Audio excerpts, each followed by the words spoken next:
مسلمانوں کی پستی کی وجہ صرف ایک جملے میں کیا ہو سکتی ہے؟ قرآن سے دوری، بس۔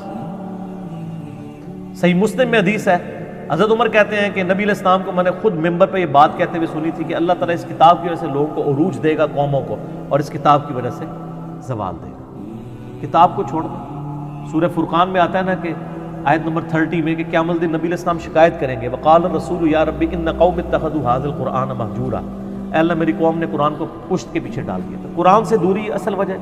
اسی کو ڈاکٹر اقبال نے شعر میں کہا ہے نا، وہ زمانے میں معزز تھے مسلمان ہو کر اور تم خار ہوئے تارک قرآن ہو کر۔ قرآن کو چھوڑنے کا مطلب یہ نہیں کہ قرآن کی تلاوت چھوڑ دی ہے۔ قرآن کی تلاوت تو ماشاءاللہ یہ اتنی کر رہے ہیں جتنی صحابہ نے بھی نہیں کی ہوئی۔ ظاہر ہے صحابہ کرام کی اگر کوئی بیوی مرتی تھی تو وہ 40 دن تک سپارے لے کے تو بندے نہیں بٹھائے ہوتے تھے نا، ٹھیک ہے۔ ان کے جو قرآن کی تلاوتیں تو صحابہ کو شرمندہ کر دیں، جو کچھ انہوں نے قرآن کے ساتھ تلاوتیں کی ہیں۔ قرآن کو چھوڑنے کا مطلب ہے اس کی تعلیمات کو پس پش ڈال دیا۔ حالانکہ قرآن پاک میں کیا تھا، وَأُوحِيَ إِلَيَّ هَذَا الْقُرْآنُ لِأُنذِرَكُم بِهِ وَمَن بَلَغَ، اے نبی فرما دو قرآن مجھے اس لیے وحی کیا گیا اس کے ذریعے میں تمہیں بھی تبلیغ کروں اور جس تک پہنچے وہ بھی اس کے ذریعے تبلیغ کرے۔ ہم نے مردے بخشوانے کا ذریعہ بنا لیا اسے، حالانکہ اس طریقے سے کوئی بخشش نہیں ہونی ہے جب تک ایک بندے نے پوری زندگی قرآن کھول کے نہیں پڑھا اس میں لکھا کیا ہوا ہے، اس کے مرنے پہ آپ 40 حافظ قرآن لا کے اس پہ سپارے پڑھواتے رہیں گے تو اسے کیا فائدہ ہونا ہے؟ تو مسلمانوں کی پستی کی ایک وجہ ون لائن میں اگر بیان کی جائے تو وہ یہ ہے کہ مسلمانوں نے قرآن کو پیٹ کے پیچھے ڈال دیا۔ بس قرآن کو چھوڑ، آج قرآن کو پکڑ لیں، اور جو غدیر خم پہ حدیث ہے صحیح مسلم میں اوپر تلے 4 حدیثیں ہیں 6225 سے 6228 تک۔ اپنی وفات سے تقریباً 2-2.5 مہینے پہلے خطبہ دیا آپ صلی اللہ علیہ وآلہ وسلم، فرمایا آگاہ ہو جاؤ میں بھی ایک انسان ہوں، قریب ہے کہ اللہ کا قاصد یعنی موت کا فرشتہ میرے پاس آئے اور میں اس کی دعوت کو قبول کر لوں۔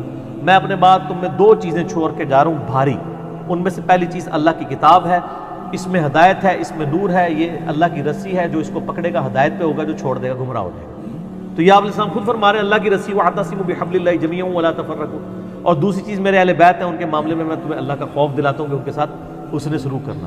تو قرآن اللہ کی رسی، قرآن ہدایت کے لیے، قرآن جو ہے وہ گمراہی سے بچنے کے لیے قرآن کو پکڑنا، سب کچھ چیز تانا بانا ہے ہی قرآن کے گرد ہے۔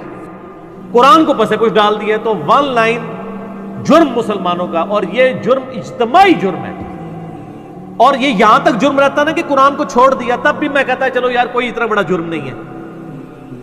الٹا یہ کہنا شروع کر دیا قرآن و حدیث ڈائریکٹ نہ پڑھو گمراہ ہو جاؤ گے۔ سر کوئی یہودی آپ کو آ کے ممبر پہ کہنا قرآن و حدیث ڈائریکٹ نہ پڑھو گمراہ ہو جاؤ گے، ہم کہیں گے اللہ کا دشمن ہے اس لیے ہمیں کہہ رہا ہے۔ لیکن مسلمان نما، یہودی نما مسلمان ممبر پہ چڑھ کے آپ کو کہتا ہے قرآن ڈائریکٹ نہیں پڑھنا، اور پھر آپ کو اوٹ پٹانگ مثالیں دے گا، جی وہ دیکھیں جی وہ دوائی لینے کے لیے ڈاکٹر کے پاس جاتے ہیں۔ سر قرآن پڑھنے کے لیے آپ کے پاس آتے ہیں تو آپ قرآن پڑھاتے نہیں ہیں نا، آپ قرآن کیا پڑھاتے ہیں، نہ اس کا ترجمہ پڑھاتے ہیں، آپ بزرگوں کی تفسیر تھما دیتے ہیں۔ قرآن پڑھائیں نا کیا لکھا ہوا ہے، قرآن کس منہ سے پڑھائیں گے؟ قرآن میں تو پہلے صفحے پہ آ رہا ہے ایاک نعبد و ایاک نستعین، اور انہوں نے روزانہ یا علی مدد کا نعرہ لگانا ہے، یہ کس طرح پڑھائیں آپ کو ایاک نعبد و ایاک نستعین؟ قرآن میں تو جگہ جگہ آتا ہے اطیعوا اللہ و اطیعوا الرسول، تو ظاہر ہے جو بار بار یہ پڑھے گا وہ تو بار بار یہ کہے گا نا کہ آپ مجھے یہ نہ بتائیں کہ فلاں بزرگ فرماتے ہیں، فلاں مفتی صاحب کا فتویٰ ہے، مجھے بتائیں اللہ اور اس کا رسول کیا کہتا ہے، تو دماغ خراب ہو جائے گا۔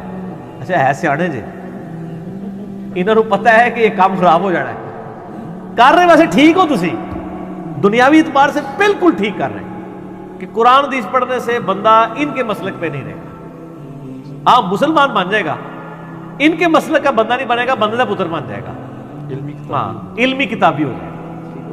بس زیادہ نہیں نا شعر، وہ کہتے ہیں جی بار بار پڑھتا ہے۔ سر تو پتہ نہیں ہے اصل میں اس معاشرے میں جو بندہ بھی کتاب و سنت کی بات کرے اس پہ پہلا انہوں نے فتویٰ لگانا ہوتا ہے کہ کوئی نیا فرقہ لانچ ہو گیا، یہ وابی ہو گیا، یہ فلاں ہے، تو اس لیے ہم خود اعلان کر رہے ہیں۔ کوئی وابی تو کبھی نہیں کہے گا میں وابی نہیں ہوں، کہ نہ میں وابی نہ میں بابی، میں ہوں مسلم، علمی کتابی۔